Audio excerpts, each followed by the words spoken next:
Father, that is our prayer. Our prayer is that we would be overcome by your presence, and that we would never forget that it is by grace alone that we can have a relationship with you. And Father, as we've gathered in this place to worship through song, and as we've gathered to worship through prayer and through conversation, through the reading of your word, through the teaching, may you help us to hear exactly what it is that we need to hear this morning so that we can leave this place today and do something with the truth that we've been presented with.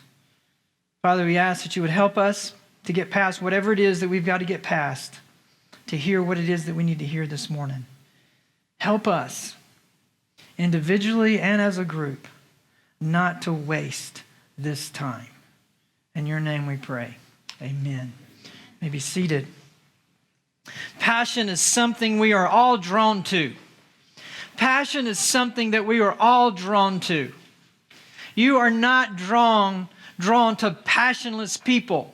You've never said this. You've never heard anybody say this. I love that band. Their music is so passionless. You've never said, I'm so drawn to her. She's so beautifully apathetic. These things never come out of our mouths because we're drawn to passion.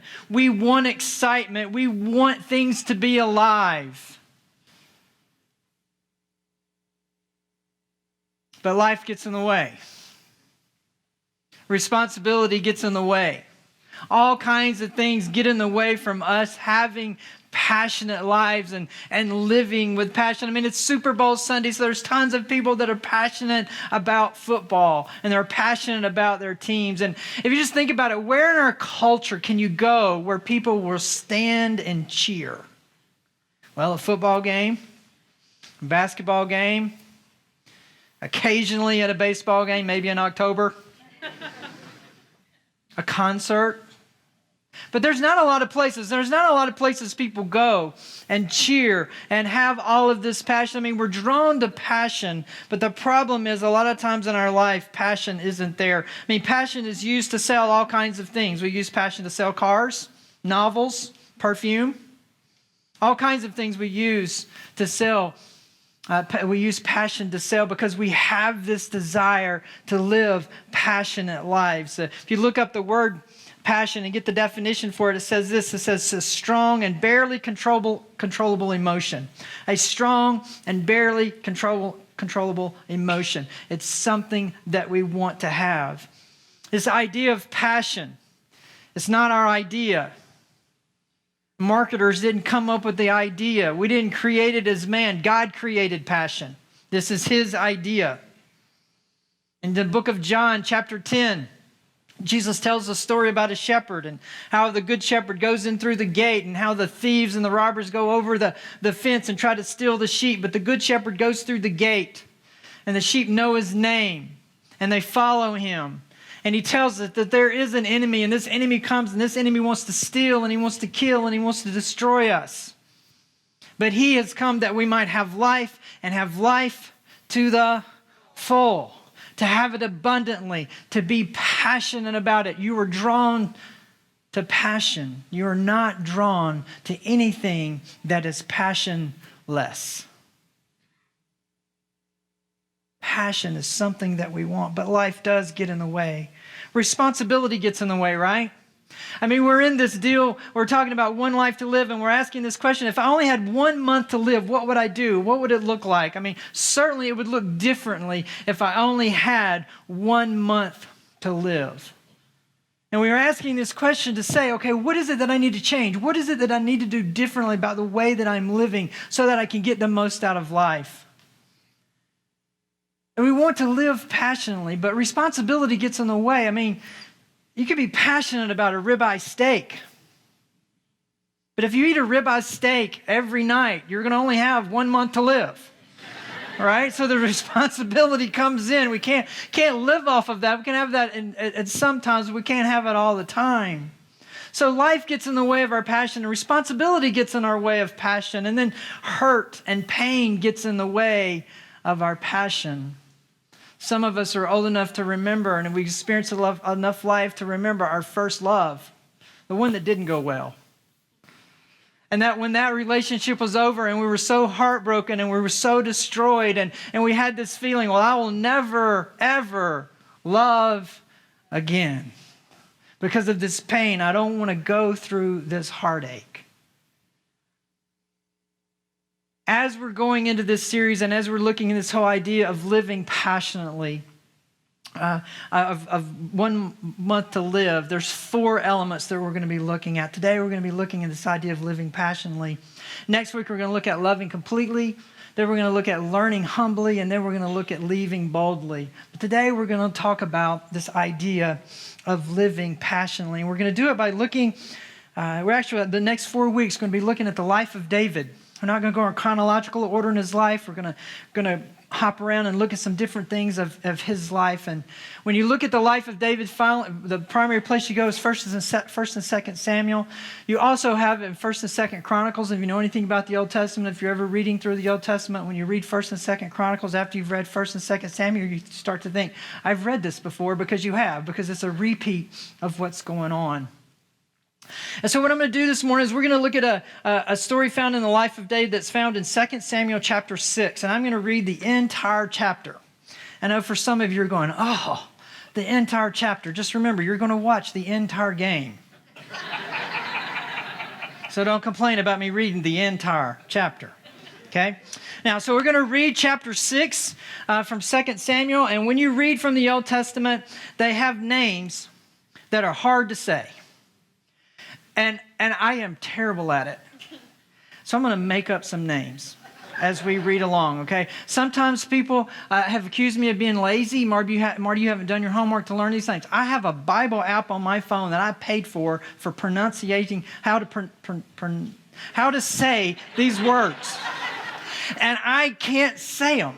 And I'll practice them. And I'm like, I've got it. And then I get up here, like in the chapel service, I just gave up halfway. I just started making stuff up. So I'm just going to make up stuff from the beginning. You can laugh. Hopefully you don't. I'm not making light of the written word of God. I'm making light of the names they had back then. They should have had different names. Okay? So here we go. Then David again gathered all the elite troops in Israel, 30,000 and all. You need to think special forces here, okay? Not just the entire army, but special forces. He led them to Baalah, thank you. And if you know it, speak up. To bring back the Ark of God. Think Ark of Covenant, Indiana Jones, okay? Which brings the name of the Lord of heaven's armies, who is enthroned between the cherubim. They placed the Ark of God on a new cart and brought it from Abinadab's house, which was on a hill, and Uzzah, and that is how you pronounce that one, Uzzah, and I'm going to call him Ahio. Abinadab's sons were guiding the cart, and they carried the Ark of God. Ahio walked in front of the ark. David and all the people of Israel were celebrating before the Lord, singing songs and playing all kinds of musical instruments, lyres and harps and tambourines and whatever that instrument is, and cymbals. But when they arrived at the threshing floor of Nacon, the oxen stumbled, and Uzzah reached out his hand and steadied the Ark of God. And then the Lord's anger was aroused against Uzzah, and God struck him dead because of this. So Uzzah died right there beside the Ark of God.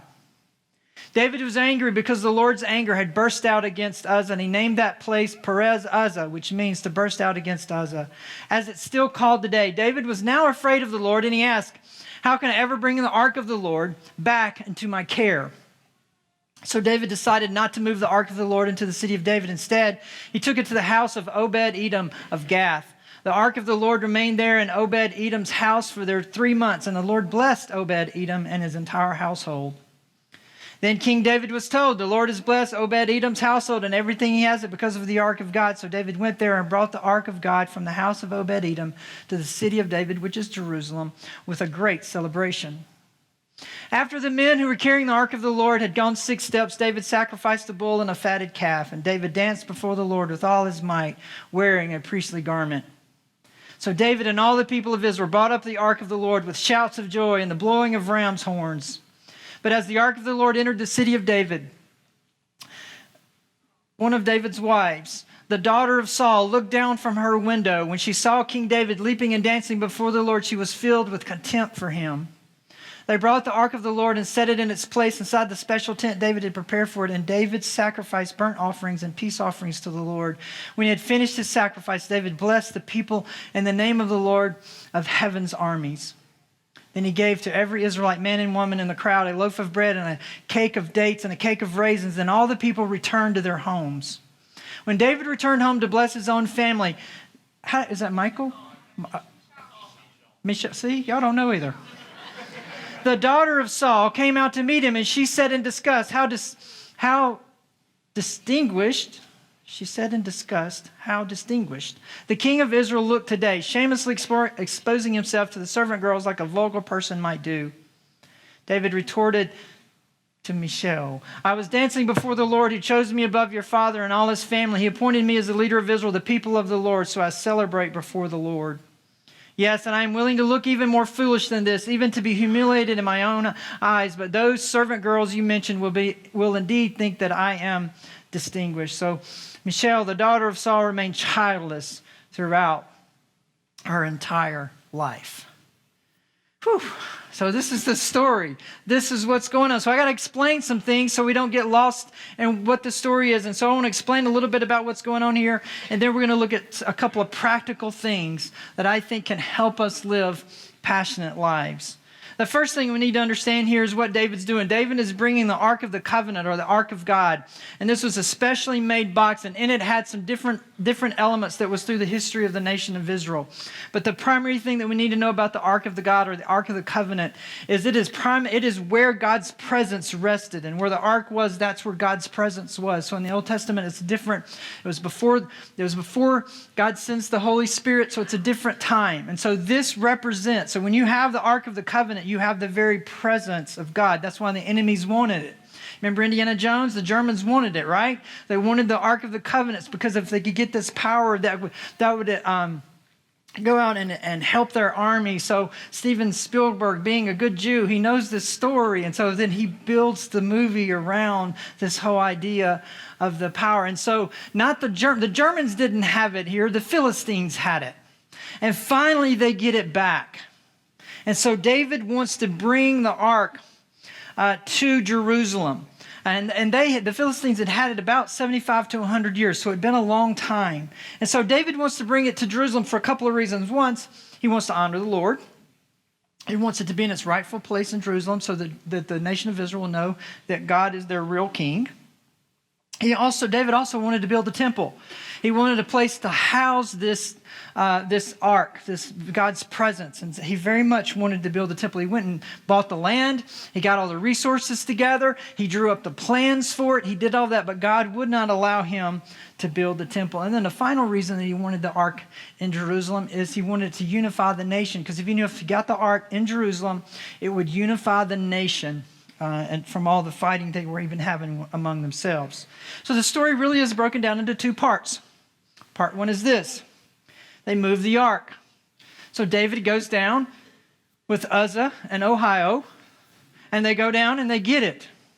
And they're bringing it to Jerusalem. And something happens, and the ark hits a bump, and the ark's about to fall off, and Uzzah reaches over to touch the ark, and he touches it, and he is immediately killed.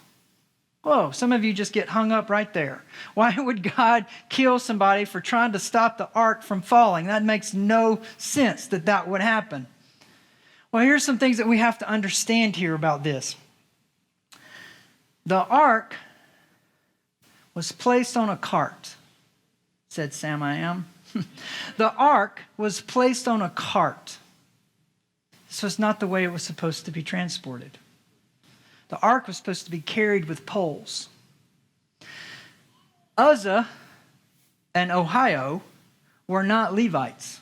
They were not from the tribe of Levi. They were not priests. They had no business being around the ark. They had no business moving the ark. They had no business transporting the ark. So David didn't have it transported correctly.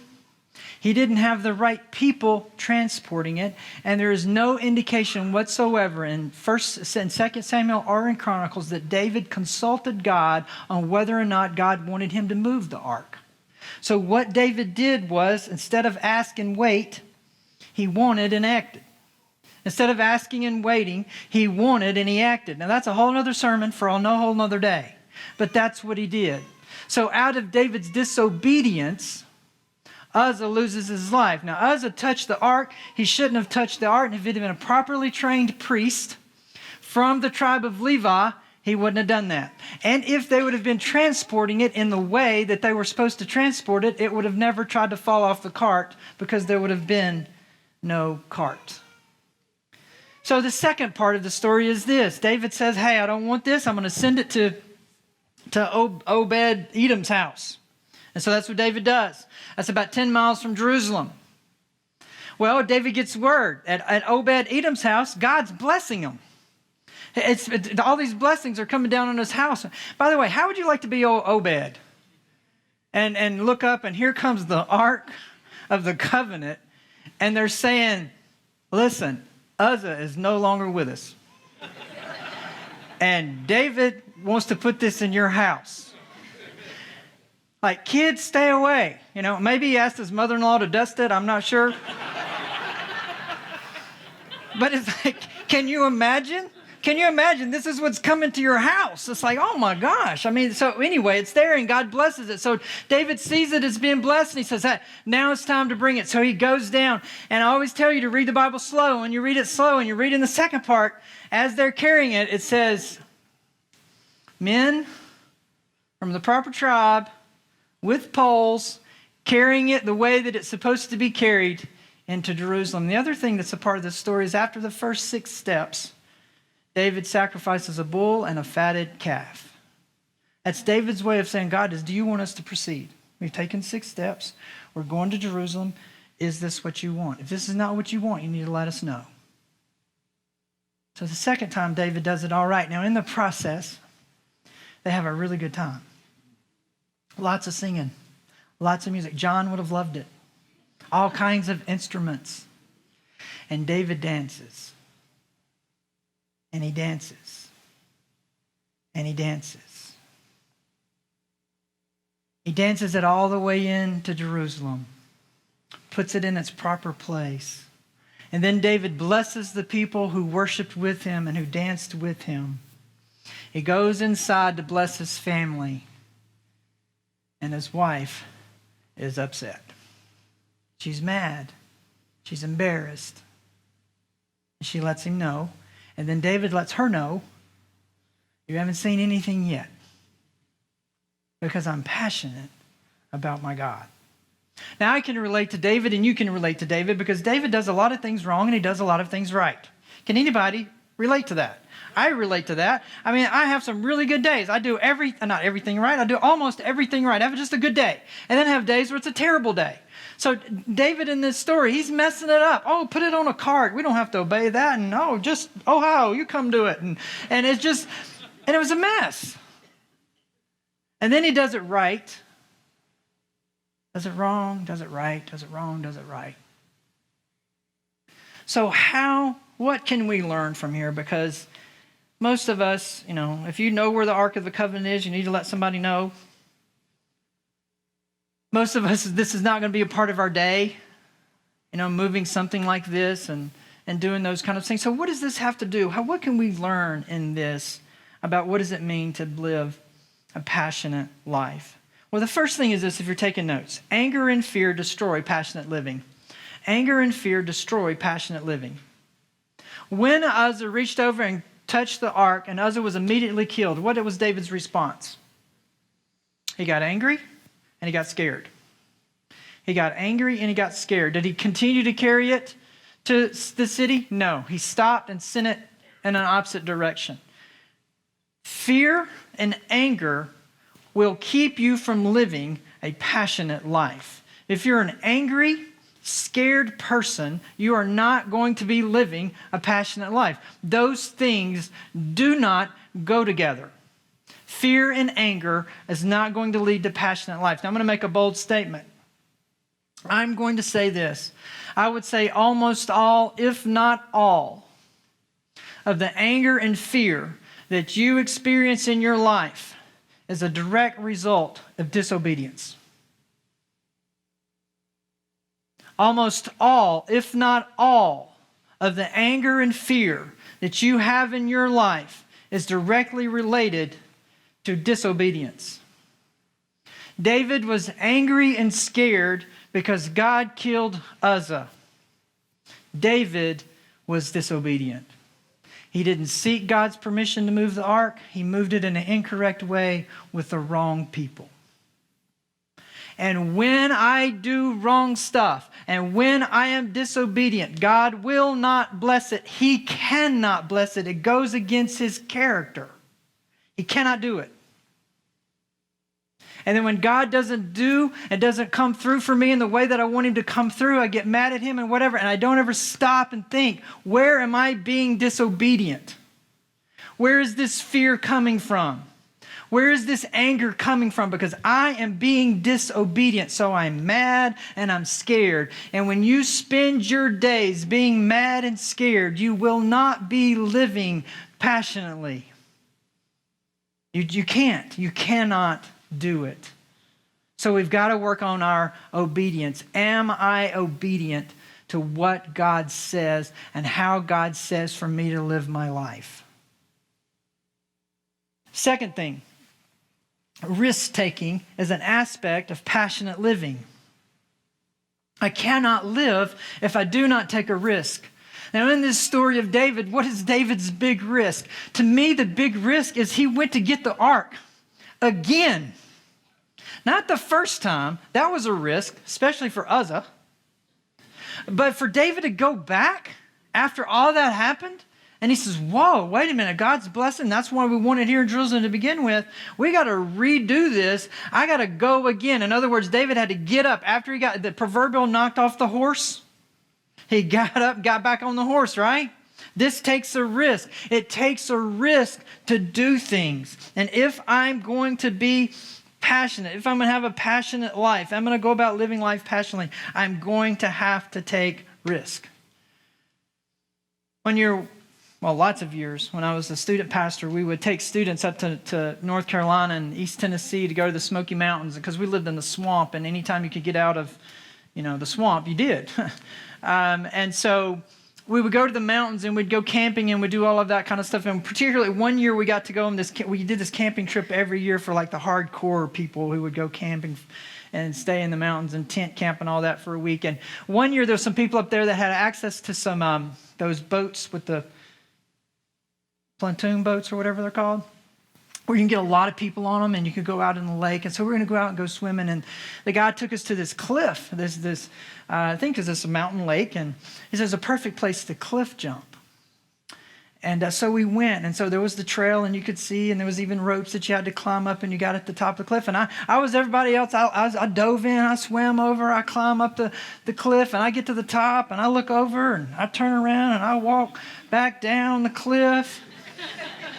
And I get to the place where there's a 2-foot jump, and my plan is that I'm going to jump off this, I'm going to swim back to the boat and watch everybody jump off this 30-foot cliff because I ain't doing it. And so about the time I get down to where to get in the water, I can plan in my mind right now just like it happened yesterday. Blake Rawson is a freshman in high school. He's getting out of the water, and he says, Marty, that's the funnest thing I've ever done. Where are you going? I said, I'm going back to the boat. He says, why? I said, it's scary. I'm going back to the boat. Blake looked at me and said, Marty, all the junior high girls are doing it.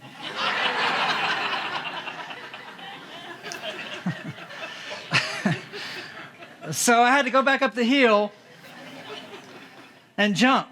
And it was amazing. And then I jumped 25, 30 more times. And about the 10th jump, it's not nearly as fun. In fact, after about 10 times, it's not even worth the climb back up. That's how it goes. So if I'm going to live a passionate life, man, I got to take risk. You got to take risk. You just can't keep doing the same thing over and over. Third one, hard work is an aspect of passionate living. Not only will anger and fear destroy it, I must take risks, and hard work is an aspect of passionate living. When you go back and you read the story of David and you read it slowly, and it's the second time and he's doing it right. He's taking the ark from Obed-edom's house in Gath to Jerusalem. It's a 10-mile trip. After 6 steps, 1, 2, 3, 4, 5, 6. Not the time to ask how much farther. Okay, you're just starting. After 6 steps, what does he do? He sacrifices a bull and a fatted calf. Now, when you go get your ribeye, you just go to the grocery store. You don't have to kill it. It's bloody. It's messy. It stinks. He sacrificed a bull. That's expensive. To live passionately requires hard work. Now, there are scholars, based on the way that kings would take something really important from one place to the other. And we have some instances and some references in 2 Chronicle when they relay this story. And when some other times of some things that Solomon done, there's a lot of scholars that believe that not only did David sacrifice a bull and a fatted calf after the first 6 steps, but he did after every 6 steps. Even if it was just once, that's a lot of work. It's a lot of work. To live passionately takes work. It's not something that comes automatic. My good friend Danny is a big sailor, and he loves to go sailing, and I've been sailing with him a couple of times. And when we go sailing, I always think this. We get to the dock, and there's this sailboat, and we like work and work and work. It's like you've been at the dock for an hour and a half, and we haven't left. And I'm going, Danny, this is a lot of work. I think my hobby, I just go to the pantry, get some potato chips, and go to the couch. Turn on the game. This is what a hobby is. This is way too much. We haven't left yet. And then we go and we sail, and he's like, whoopee. And I'm like, yeah, okay. It's be a lot faster if we had a motor. Whole lot less work. Then we get back to the dock. Oh, another hour and a half of folding, and oh, that rope is done wrong. Oh, okay, whatever. And it's just a lot of work. But you know what? He's passionate about sailing, and he doesn't think about it at all. He says this. He says, Marty, all of the prep and all the cleanup, that's part of the experience. But that's what he's doing. But he's passionate about sailing. So he's passionate about sailing, so he's willing to do the hard work that it takes to sail. And if I'm going to live a passionate life, I have to be okay with the hard work. Number 4, different is an aspect of passionate living. Different is an aspect of passionate living. David is a king. He got the special forces together. He does king stuff. Sacrificing is a lot of hard work. It's not king stuff. Singing with a band, not king stuff. Dancing with a priestly robe on, not king stuff. Dancing was a part of celebration, was a part of worship. You know who did the dancing? The women and the children. Not the king. Not a king who put on priestly garments to dance. If I'm going to live passionately, I have to be willing to do different. And if I'm not willing to do different, there's not going to be any passion in my life. And then the 5th one is this: offending or making people uncomfortable is an aspect of passionate living. Offending and making people uncomfortable is an aspect of passionate living.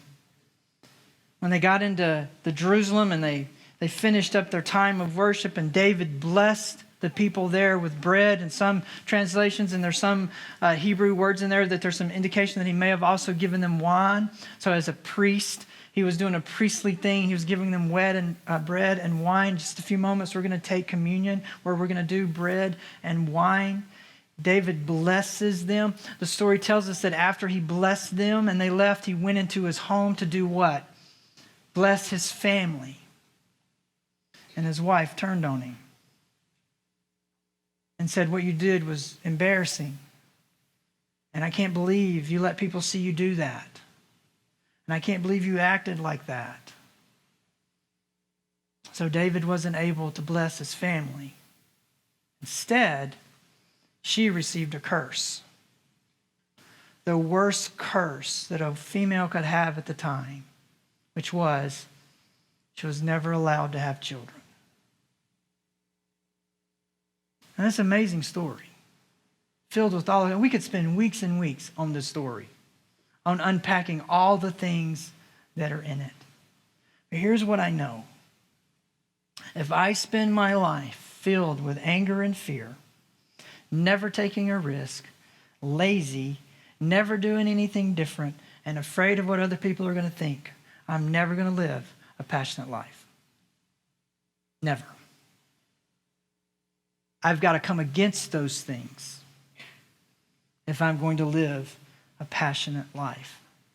So here's what I want to give you some. I'm going to give you some things to think. The guys who are doing communion, y'all go ahead and get ready, and we're going to be coming down in just a minute. Here's some things I don't want you to do.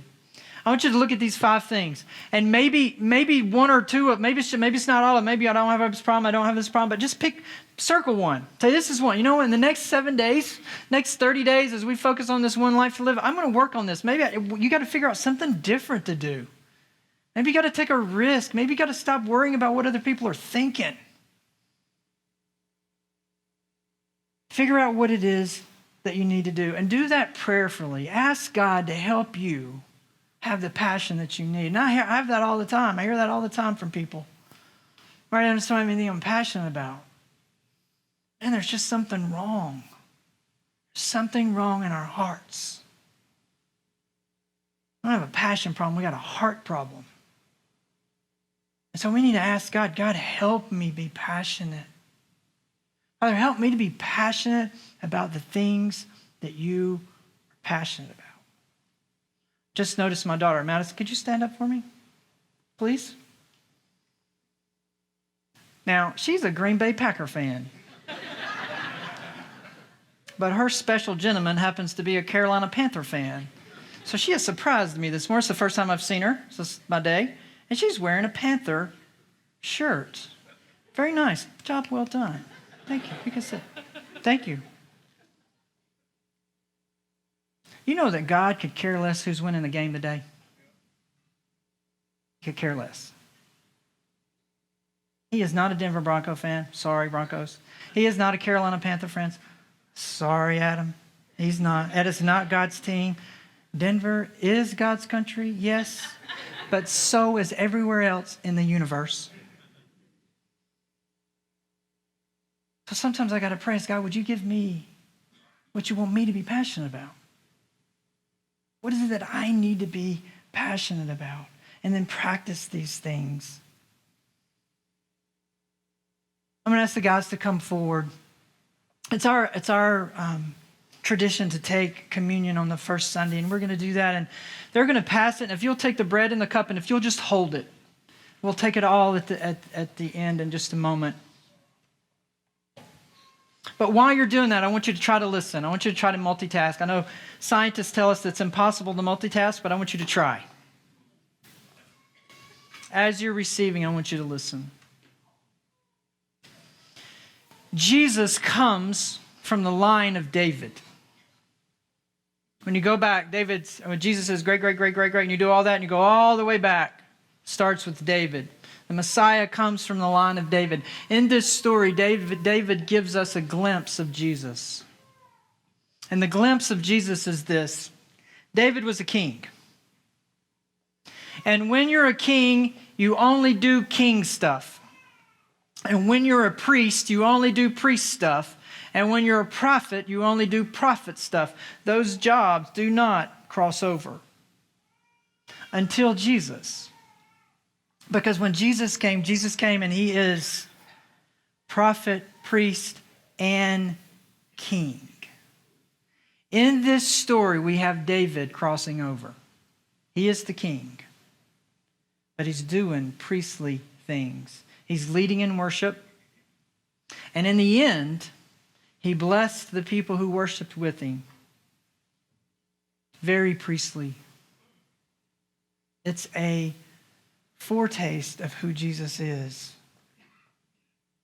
Now, when you look up the word passion in a dictionary, the first definition is a barely controllable emotion. The second definition in the dictionary for the word passion is the suffering and death of Christ. I can't have passion without the passion. You can't have passion without the passion. We take communion to be reminded of the passion. We take communion to be reminded that Jesus suffered for us. He was crucified for us. He was buried for us. And the story doesn't end there. He rose again. He ascended, and one day he promises to return. This is why we take communion. And communion is for whoever chooses to believe. And in this story, at the end of this story, David, acting as king, as in priest, a foretaste of who Jesus is, he blesses everybody who chose to worship. He blessed them with bread and wine. But not everybody. Because his own wife was cursed. Because she refused to surrender. Don't be that person that refuses to surrender. John's going to lead us in a song. The band's going to play. And at whatever point in time in the song you're ready to take the elements, you do so. Take the bread first and then the cup. And may you do so prayerfully. Father, may you help us live passionately because we're in right relationship with you because of the passion.